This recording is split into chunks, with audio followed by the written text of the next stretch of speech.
मित्रों जय सिया राम। मित्रों आज हम बात करेंगे कि प्रभु भक्त जितने भी हैं या जिनके मन में संत की भावना है, जो सही मार्ग पे चलते हैं, उनको कष्ट क्यों होता है।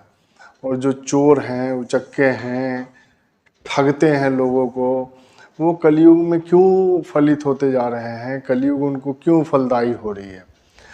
तो आइए मित्रों आज इसी पे चर्चा करते हैं। हिंदू जीवन ज्ञान चैनल में आपका बहुत बहुत स्वागत है। मित्रों इस चर्चा को शुरू करने से पहले मैं आपको एक छोटी सी बात बताना चाहता हूं कि वीडियो थोड़ी सी लंबी हो जाएगी, थोड़ा सा धैर्य से इसको सुनिएगा, काफ़ी ज्ञानवर्धक है। तो आशा करता हूं आप मेरे साथ बने रहेंगे वीडियो के अंत तक। मित्रों इस कहानी को शुरू करते हैं राजा उत्तानपाद से। एक राजा थे उत्तानपाद, उनकी दो पत्नियां थीं, एक का नाम था सुरुचि और एक का नाम था सुमुखी। तो जैसा नाम से स्पष्ट है कि सुमुखी जो है काफ़ी खूबसूरत थी और सुरुचि जो है वो बहुत बुद्धिमान थी, लेकिन राजा जो है वो हमेशा सुमुखी की तरफ आकर्षित रहते थे और सुरुचि को बहुत कष्ट होता था।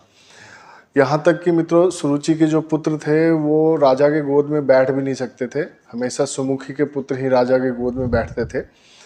तो एक दिन सुरुचि के जो पुत्र थे वो जाके राजा के गोद में बैठे, तो सुमुखी ने उनको गोद से उतार दिया और कहा कि तू जा यहाँ से। तो उसने पूछा कि मैं कहाँ जाऊँ, मैं किसकी गोद में बैठूँ। तो उन्होंने कहा कि जा तू भगवान की गोद में बैठ। और वो बालक वहाँ से चला गया भगवान की गोद में बैठने। उस बालक को बालक ध्रुव के नाम से जानते हैं मित्रों।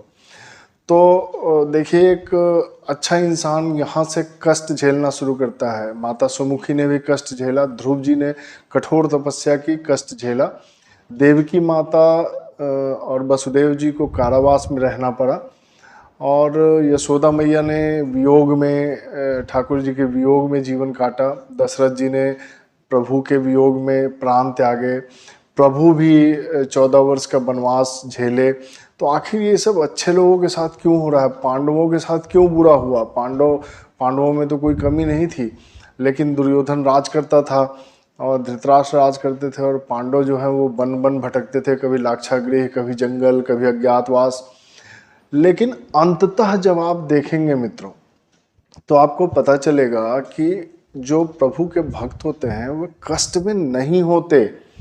क्यों? क्योंकि आप देखिए परमात्मा ने देवकी जी को, कृष्ण भगवान ने देवकी जी के गर्भ से जन्म लिया, इससे बड़ी बात क्या हो सकती है। यशोदा मैया के घर में कृष्ण पले बढ़े, इससे बड़ी बात क्या हो सकती है।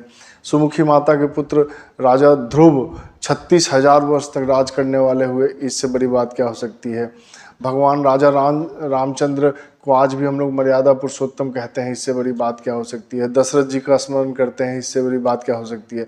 राजा हरिश्चंद्र को इतना कष्ट हुआ लेकिन आज तक हम लोग उनको सत्यवादी राजा हरिश्चंद्र कहते हैं, इससे बड़ी बात क्या हो सकती है। मित्रों एक छोटी सी कहानी है। दो दोस्त थे, एक चोर था और एक बहुत ही संत था।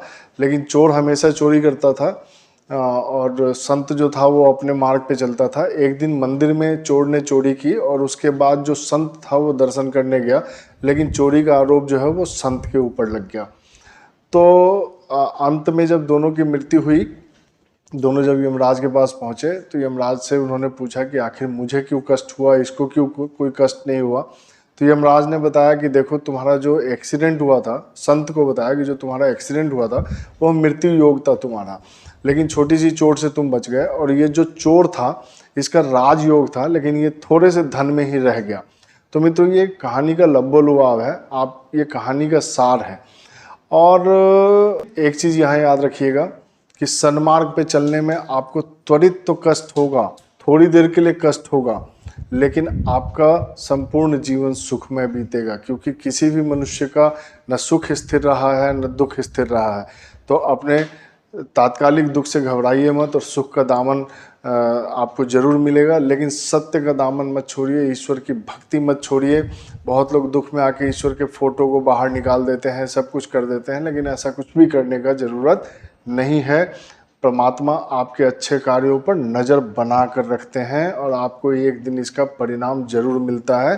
क्योंकि भगवान श्री कृष्ण गीता में कहते हैं कि मैं सभी के कर्मों का फल उसको उसी के कर्म के हिसाब से देता हूँ। तो मित्रों, आशा करता हूँ आप अपने अच्छे कर्मों को बनाकर रखेंगे और त्वरित दुख से नहीं घबराएंगे, बल्कि जब भी दुख आएगा आपके पास, आप और कोशिश करेंगे कि इस दुख को मैं पराजित करूं, और पराजित करके आप विजय की ओर बढ़ेंगे। जय सिया राम।